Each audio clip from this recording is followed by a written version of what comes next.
اب میں اس پروگرام کے پہلے مقرر، اور اگر میں یہ کہوں تو بیجا نہ ہوگا کہ آپ یقیناً میدان خطابت کے شہسوار ہیں، ایک بہترین خطیب ہیں، ایک بہترین عالم ہیں، ایک بہترین مبلغ اور مدرس ہیں۔ میری مراد ہے فضیلت الشیخ حضرت مولانا حفیظ الرحمن صاحب سلفی حفظہ اللہ، نائب ناظم ضلعی جمعیت اہل حدیث اعظم گڑھ۔ میں آپ سے درخواست کرتا ہوں کہ تشریف لائیں اور ہم سامعین سے خطاب کریں۔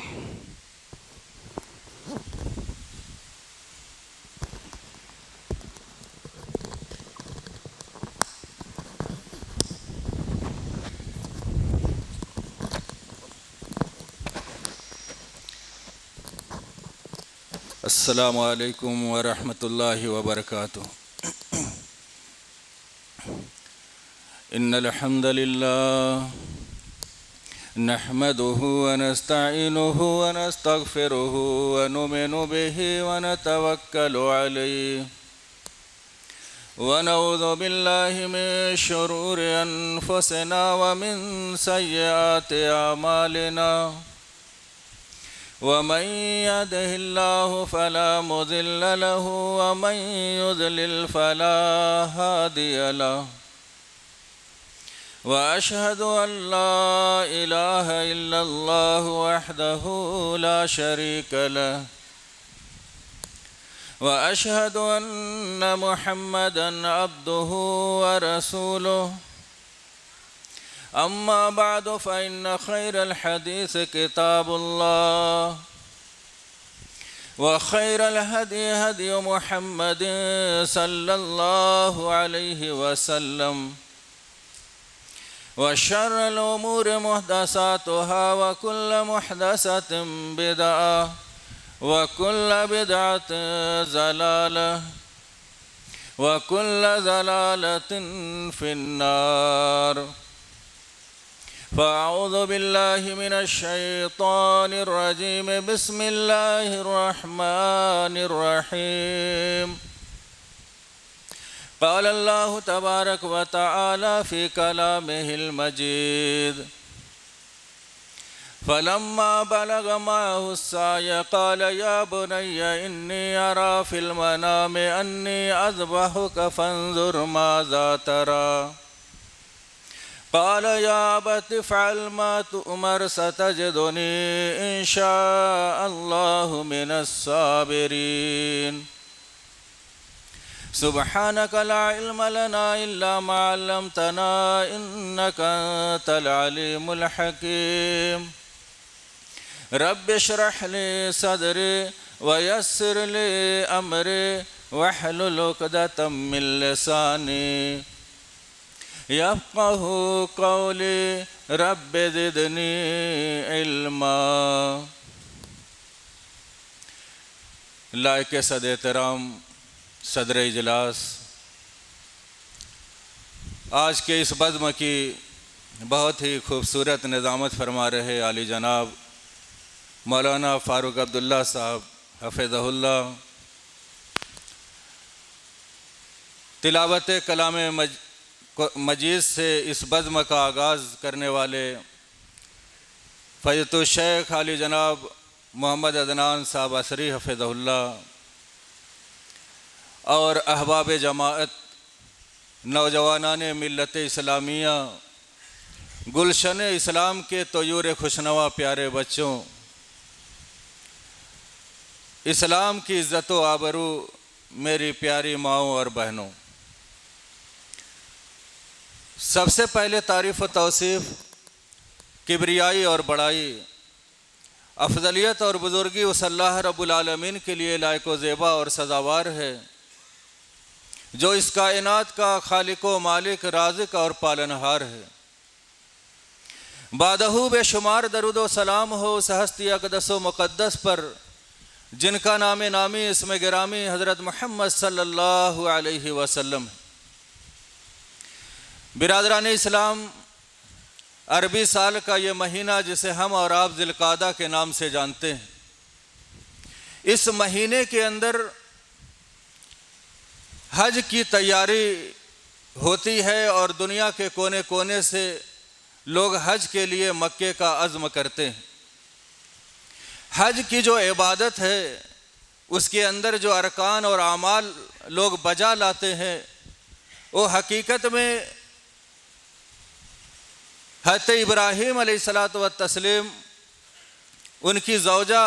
حضرت ہاجرہ علیہ الصلاۃ والتسلیم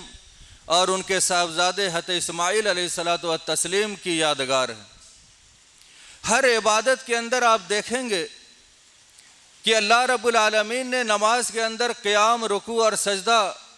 رکن بنا کر کے رکھا، مگر حج کے اندر آپ دیکھیں کہ انہی تینوں لوگوں کی چند اداؤں کو اللہ نے عبادت بنا کر کے نافذ کر دیا۔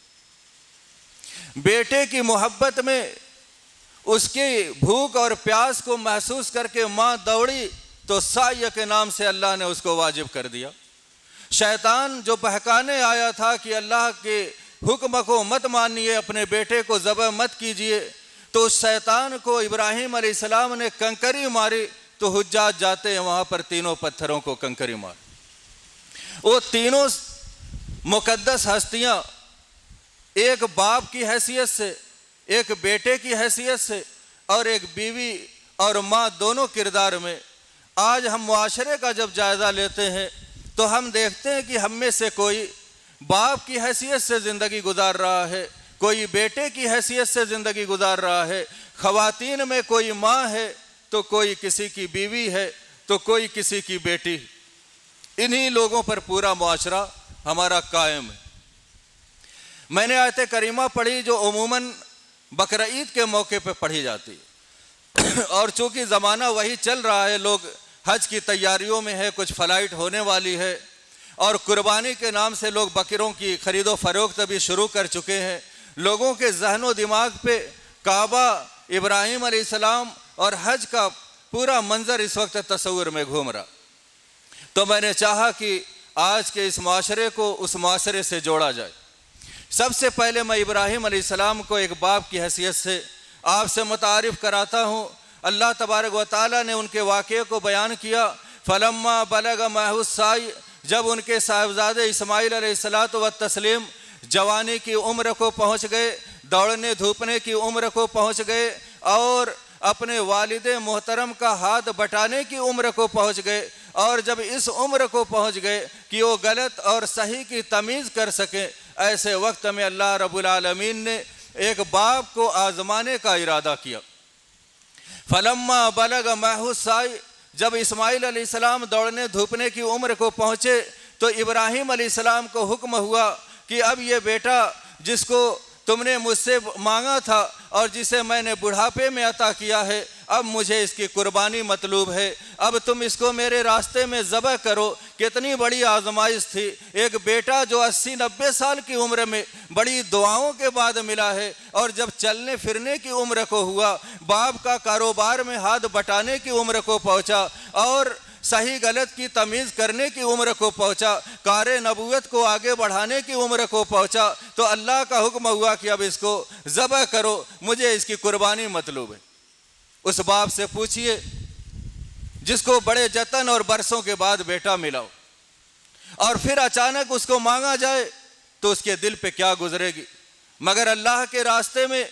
ہر محبوب چیز کی قربانی ہی اللہ رب العالمین کے ہاں مقام اور درجہ عطا کرتی۔ ابراہیم علیہ الصلاۃ والتسلیم لمبا سفر کر کے مکہ پہنچتے ہیں، جو اس وقت بڑی سنسان اور سناٹے کی جگہ تھی، مگر آج دنیا کی سب سے زیادہ بارونق، سب سے زیادہ بھیڑ والی کوئی جگہ ہے تو وہی جگہ ہے جہاں اس دن جب ان کے ابراہیم علیہ السلام اپنے بیٹے سے ملنے گئے تھے اور یہ کہا تھا کہ میں تمہیں اللہ کے راستے میں ذبح کرنے والا ہوں، وہ بالکل سنسان جگہ تھی۔ اب ایک باپ کی حیثیت سے پہنچے ہیں اور کہتے ہیں کہ یا بنی، اے میرے پیارے بیٹے، انی ارا، میں نے خواب میں دیکھا ہے، انی اذبحک، کہ میں تمہیں ذبح کر رہا ہوں۔ غور کرنے کی بات، ایک باپ جو بالکل شیرخواری کے عالم میں بیٹے کو جنگل بیابان میں چھوڑ کر کے آیا تھا، اب بیٹا بڑا ہو گیا ماں کی تربیت میں رہ کر، تو اب باپ پہنچا ہے اور کہتا ہے کہ میں تمہیں ذبح کرنا چاہتا ہوں، اور اللہ کا حکم پا کر نہیں بلکہ خواب میں دیکھ کر تو بیٹے نے کیا جواب دیا؟ ایک باپ اپنے جوان بیٹے سے یہ کہہ رہا ہے فنظر ماذا ترى، تم دیکھو تمہاری کیا رائے۔ آج معاشرے میں جو لوگ باپ کی حیثیت سے زندگی گزارتے ہیں، صاحب اولاد ہیں، بچے جوان ہو گئے، کیسا کردار ایک باپ کا ہونا چاہیے؟ ابراہیم علیہ السلام نے سکھایا کہ جب بچہ جوان ہو جائے، بچہ بڑا ہو جائے اور وہ غلط صحیح کی تمیز کی عمر کو پہنچ جائے تو اس سے گفتگو کا انداز صحیح کر لینا چاہیے۔ ایک نبی ہے اور باپ کی حیثیت سے بیٹے سے کہہ رہے ہیں کہ میں نے خواب میں دیکھا ہے کہ میں تمہیں ذبح کر رہا ہوں، تمہاری کیا رائے ہے؟ بیٹے سے کہہ رہے، جبکہ اللہ کا حکم مل جائے تو پوچھنے کی ضرورت نہیں ہے۔ آپ چاہتے بیٹے کو پکڑتے اور بڑی بےرحمی سے پٹکتے اور ذبح کر دیتے اور اللہ کے حکم کا پالن کرتے، مگر دنیا والوں کو ایک باپ کی حیثیت سے یہ پیغام دیا ہے کہ معاشرے میں جو باپ اور گارجین کی حیثیت سے زندگی گزارتے ہیں وہ ابراہیم علیہ السلام سے سبق سیکھیں۔ اپنے بچوں سے بالغ جب وہ ہو جائیں تو ان سے گفتگو کا انداز بدل لو، لہجے میں نرمی لے کر کے آؤ، انداز بہتر بنا لو اور ایسا احساس دلاؤ کہ اے بیٹے اب تم بڑے ہو گئے ہو، سمجھدار ہو گئے ہو، تم میرا ہر چیز میں ہاتھ بٹانے کے لائق ہو گئے ہو، تمہارے اندر ایک احساس پیدا ہو گیا عزت اور بے عزت کا۔ ایسے صورت میں اپنے لہجے کو نہیں بدلیں گے، گھر کا ماحول بگڑ جائے گا، معاشرے کا ماحول بگڑ جائے گا۔ اسی لیے کہا فنظر ماذا ترى، تم بتلاؤ تمہاری کیا رائے، جبکہ حکم مل چکا ہے ذبح کرو۔ اسماعیل علیہ السلام بیٹے کی حیثیت سے، دنیا میں ہم میں سے جو ہر شخص کوئی کسی کا بیٹا ہے،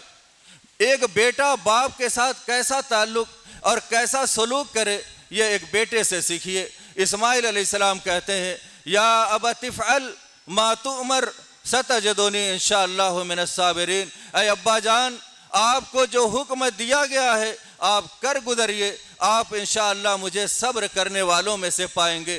کوئی بھی انسان مرنا نہیں چاہتا۔ دنیا میں آپ کسی سے بھی پوچھیں آپ جینا چاہتے ہیں کہ مرنا چاہتے ہیں، وہ جواب دے گا کہ میں اور جینا چاہتا ہوں۔ اگر فرشتہ موت کا آئے اور آپ سے یہ پوچھ لے کہ جینا چاہتے ہو کہ مرنا چاہتے ہو، مجھے اللہ نے بھیجا ہے، تو ضرور کہے گا مجھے اور مہلت دے دو۔ بیٹے نے کہا ابا جان آپ کو اللہ کا حکم ملا ہے، حالانکہ نبی نے کیا کہا تھا، میں نے خواب میں دیکھا ہے کہ میں تمہیں ذبح کر رہا ہوں، یہ نہیں کہا تھا کہ اللہ نے مجھ کو حکم دیا ہے۔ مگر ایک نبی اور ان کے گھرانے کا بچہ اور ماں کی تربیت میں رہا ہوا بچہ، ابراہیم علیہ السلام کوسوں دور رہتے تھے، یہ ماں کی تربیت میں رہتے تھے، ماں نے اس بچے کو سکھایا تھا تمہارا باپ نبی ہے، اور مسئلہ بتایا تھا کہ انبیاء کا جو خواب ہوتا ہے وہ حقیقت میں وحی ہوتا ہے۔ لہٰذا ابراہیم علیہ السلام نے کہا میں نے خواب میں دیکھا ہے، بیٹے نے کہا اللہ نے آپ کو جو حکم دیا ہے کر گزریے۔ جملے میں کتنا فرق ہے، والد کہہ رہے میں نے خواب میں دیکھا، بیٹا کہہ رہا اللہ نے آپ کو جو حکم دیا آپ کر گزریے۔ گویا ماں نے یہ سکھایا تھا کہ نبیوں کا خواب بھی سچا ہوتا ہے اور یہ وحی کی ایک شکل ہوتی ہے۔ بچوں کی تربیت میں ماں کا کتنا بڑا کردار ہے۔ بہرحال ایک بیٹے کی حیثیت سے اسماعیل علیہ السلام نے وہ تاریخ ساز جملہ کہا کہ ابا جان آپ کو جو حکم ملا ہے وہ کر گزریے، اور میرا رہا مسئلہ میں مرنا نہیں چاہتا، میں بھی جینا چاہتا ہوں دنیا کے اور لوگوں کی طرح، لیکن بحیثیت اولاد اگر میرے ذبح ہو جانے سے، میرا گلا کٹ جانے سے آپ کا مرتبہ بڑھتا ہے، اللہ کی نگاہ میں آپ کو اور درجہ ملتا ہے، اللہ کے ہاں اللہ کی رضا آپ کو ملتی ہے، تو اے ابا جان یہ گلا بیٹے کا حاضر ہے، اس کو ذبح کر کے آپ اللہ کی عمل کو بجا، اللہ کے حکم کو بجا لائیے اور آپ کا درجہ اونچا ہو جائے۔ دنیا کے تمام بیٹوں کو اسماعیل علیہ السلام نے یہ پیغام دیا ہے کہ میری طرح اولاد بنو، اپنے والد کی سرخروئی کا سبب بنو، ان کی عزت معاشرے میں بڑھے اس کا سبب بنو۔ آج ہم معاشرے میں دیکھتے ہیں وہی باپ جسے یہ حکم ملا ہے کہ بیٹا 7 سال کا ہو جائے تو اسے نماز کا حکم دو، 10 سال کا ہو جائے تو نماز کے لیے نہ جائے تو اس پر سختی بھی کرو، مارنا پڑے تو ہلکی مار بھی مارو، کچھ اس کو تاکید بھی کرو، سخت جملے بھی کہو۔ اب ایک طرف ابراہیم علیہ السلام بیٹے سے اس کی جان مانگ رہے ہیں، کہ میں نے خواب میں دیکھا کہ تمہیں ذبح کر رہا ہوں. بیٹا کہہ رہا ہے کہ آپ کر گزریے, مجھے صبر کرنے والا پائیں گے. آج کا بیٹا 2:30 بجے رات کو موبائل دیکھ کر سوتا ہے. فجر میں نمازی باپ بیٹے کے پاس جاتا ہے اور کہتا ہے بیٹا فجر کی اذان ہو گئی, چلو نماز پڑھنے کے لیے. اب وہ بیٹا باپ کو آنکھیں دکھاتا ہے, آپ کو معلوم نہیں میں 3 بجے لیٹا ہوں, اتنی جلدی کیسے میری آنکھ کھل جائے گی, کیسے آپ جگانے آ گئے, میری نیند کو آپ نے ڈسٹرب کر دیا. ایک الگ انداز اور تیور اپنے باپ کو دکھاتا ہے. اگر اسماعیل علیہ السلام کا یہ واقعہ نوجوان سمجھ لے کہ اسماعیل علیہ السلام سے نیند نہیں مانگی گئی تھی, بستر چھوڑنے کو نہیں کہا گیا تھا, چادر کو ہٹانے کو نہیں کہا گیا تھا, بلکہ ان سے کہا گیا تھا میں تمہیں ذبح کرنا چاہتا ہوں. اسماعیل علیہ السلام نے یہی کہا تھا, ابا میرے ذبح ہو جانے سے آپ کا مرتبہ بڑھتا ہے تو میں گلا پیش کرتا ہوں. آج کا نوجوان اپنی نیند کو بھی چھوڑنا نہیں چاہتا. یہ حکم ہر باپ کو ہے کہ بیٹے کو نماز کا حکم دو, اور بیٹا حکم دیتا ہے تو باپ حکم دیتا ہے تو بیٹا جواب دیتا ہے. اگر بہتر اولاد بننا ہے, اسماعیل علیہ السلام کی طرح اپنے والدین کو اللہ کے ہاں سرخرو کرنا ہے, تو باپ کے کہنے پر 5 وقت نمازیں پڑھنے لگو. خاص طور سے فجر کی نماز میں تم دیر سے لیٹے ہو یا جلدی لیٹے ہو, اس سے کوئی بحث نہیں ہے. بحث اس سے ہے کہ تم سے تمہارا والد کہہ رہا, تم سے تمہارے باپ کہہ رہے ہیں, جنہوں نے کئی راتیں تمہارے رونے کی وجہ سے, تمہارے بخار کی وجہ سے, تمہاری بیماری کی وجہ سے تمہیں گود میں لے کر پوری رات آنکھوں میں کاٹی ہوگی. آج وہ تم سے کہہ رہا ہے کیونکہ شریعت نے اس کو ذمہ داری دی ہے کہ بیٹا تمہارا جوان ہو جائے تو اس سے نماز پڑھنے کے لیے کہو. تو تم اپنا بستر نہیں چھوڑ سکتے, اتنی چھوٹی قربانی نہیں دے سکتے, اپنی نیند کو ترک نہیں کر سکتے, تو کیسی اولاد. ہم ہر سال بکرے ذبح کرتے ہیں اور کھا جاتے ہیں, یہی بقرعید ہم سمجھتے ہیں, اسی کو تہوار ہم سمجھتے ہیں. مگر یہ تہوار جب آتا ہے ایک باپ کو پیغام دیتا ہے, ابراہیم علیہ السلام کی طرح اپنے بیٹے سے جب بڑا ہو جائے تو مشورہ کیا کرو, تاکہ اس کو احساس ہو کہ میرے والد کی نظر میں میری بھی ایک حیثیت ہے, مجھے میرے والد مشورے کے لائق سمجھنے لگے. اس سے وہ خوش ہوتا ہے, گھر میں ایک امن کا ماحول بنتا ہے. ورنہ آج دیکھیے اسی نقطے کو نہ سمجھنے کی وجہ سے باپ اپنا پاور استعمال کرتا ہے اور بے تکے انداز میں گفتگو کرتا ہے, اور باپ بیٹے دونوں میں تو میں ہی نہیں بلکہ ہاتھا پائی تک نوبت آتی ہے, اور بعض واردات تو قتل تک کی ملتی. اس لیے ہمیں اپنی سیرت سے, اپنے انبیاء کی سیرت سے سیکھنا چاہیے تاکہ ہمارا معاشرہ اصلاح کی طرف جائے. تو ایک باپ کا کردار, ایک بیٹے کا کردار میں نے پیش کیا, ایک ماں کا کردار بھی بیچ میں ہلکا سا میں نے اشارہ کیا کہ اسماعیل علیہ السلام نے کہا کہ جو اللہ نے حکم دیا ہے کر گزر, یہ ماں کی تربیت. ایک بیوی کیسی ہونی چاہیے, بات کہہ کے شیخ آ چکے ہیں, میں اپنی بات کو ختم کرتا ہوں. وہی بچپن میں اللہ کا حکم ہوا کہ اپنی بیوی اور بیٹے کو جنگل بیابان میں کعبے کے پاس چھوڑ کر کے آؤ. ابراہیم علیہ السلام اپنی بیوی اور بچے کو لے کر کے گئے اور کعبہ کے پاس چھوڑ دیا اور واپس آنے لگے. سبھی سیرت نگاروں نے یہ لکھا ہے ابراہیم علیہ السلام جب چھوڑ کر واپس آنے لگے تو ایک مرتبہ بھی مڑ کر اپنے بیٹے اور بیوی کی طرف نہیں دیکھا, اور بیوی دوڑتی ہوئی ابراہیم علیہ السلام کے پیچھے آنے لگی اور پوچھ رہی ہیں کہ آپ ہمیں جنگل میں کیوں چھوڑ کے جا رہے, یہاں پہ جینے کا کوئی سامان نہیں ہے.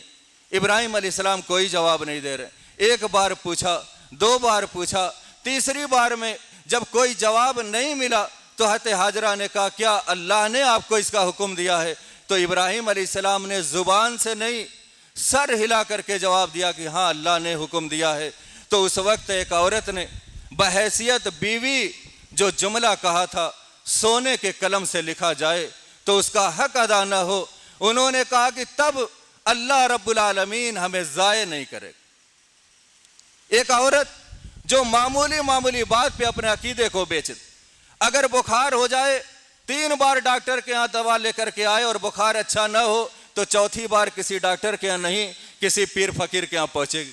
آنن فانن میں عقیدے کا سودا کر لے گی. مگر یہ بیوی کیا کہتی ہے کہ اگر اللہ کا حکم ہے تو آپ چھوڑ کر کے جائیے, تب اللہ ہمیں ضائع نہیں کرے. ایک عورت کا عقیدہ کیسا ہونا چاہیے. ایک بیوی سبب بنتی ہے اپنے شوہر کی سربلندی کا. اگر اس دن حضرت ہاجرہ یہ کہتی کہ نہیں میں تو یہاں رکنے والی نہیں, میں ایسے جنگل بیابان میں نہیں رکوں گی، تو حضرت ابراہیم کو شاید یہ مقام نہیں ملتا۔ اس لیے شوہروں کی عبادت کے معاملے میں، نیکی کے معاملے میں عورتوں کی ذمہ داری ہے کہ سپورٹ کریں۔ آج عورتیں کتنے بیجا مطالبات کرتی ہیں اپنے شوہروں سے، ہمیں زیور چاہیے، ہمیں یہ کپڑا چاہیے، ہمیں وہ فینسی کپڑا چاہیے، اور ایک شوہر جس کی اتنی استطاعت نہیں، آمدنی نہیں ہے کہ اس کی ساری فرمائشوں کو پوری کر سکے، ایک دن اس کی فرمائشوں سے ہار کر وہ ناجائز اور حرام طریقوں سے پیسے کمانے لگتا ہے تاکہ بیوی بچوں کی ضروریات کو پوری کرے۔ ورنہ ایسے بھی زمانے گزرے ہیں کہ جب شوہر گھر سے کمانے نکلتا تھا تو عورت دروازے تک جاتی تھی اور یہ کہتی تھی کہ تم جائز پیسہ کما کر کے لانا، ہم بھوکے رہ لینا گوارا کر لیں گے، ہم فاقہ کر لینا گوارا کر لیں گے، لیکن تمہارا حرام کا پیسہ کمایا ہوا ہم کھانے کے لیے تیار نہیں۔ وہ زمانہ بھی گزرا ہے جب عورتیں سفر پہ جانے والے اپنے شوہروں کو تلقین کرتی تھی کہ ہمیں جائز پیسہ چاہیے، ہم فاقہ کو برداشت کریں گے، حرام کھانا۔ لہٰذا آج معاشرے کو بہتر کرنے کے لیے ضرورت ہے کہ ہم ابراہیم علیہ السلام سے باپ کی حیثیت سے سبق سیکھیں، اسماعیل علیہ السلام سے بیٹوں کی حیثیت سے سبق سیکھیں، حضرت ہاجرہ سے ماں کی حیثیت سے سبق سیکھیں اور بیوی کی حیثیت سے سبق سیکھیں۔ یہ ہمیں یہ تہوار اور عید الاضحیٰ کا تہوار اور بکروں کی قربانی ہمیں سکھاتی ہے، نہ کہ مختلف ڈش بنا بنا کے کھانا سکھاتی۔ اللہ سے دعا کہ پروردگار عالم ہم تمام مسلمانوں کو اپنے نبیوں کی سیرت سے سیکھنے کی توفیق عطا فرما، اور ہمیں ایسے عمل کرنے کی توفیق عطا فرما جو اے اللہ تیری بارگاہ میں مقبول بھی ہو، پسندیدہ بھی ہو، اور ہر ایسے عمل سے بچا لے جو تیرے نزدیک ناپسندیدہ ہو اور نہ مقبول ہو۔ وآخر دعوانا ان الحمد للہ رب العالمین۔ السلام علیکم ورحمۃ اللہ وبرکاتہ۔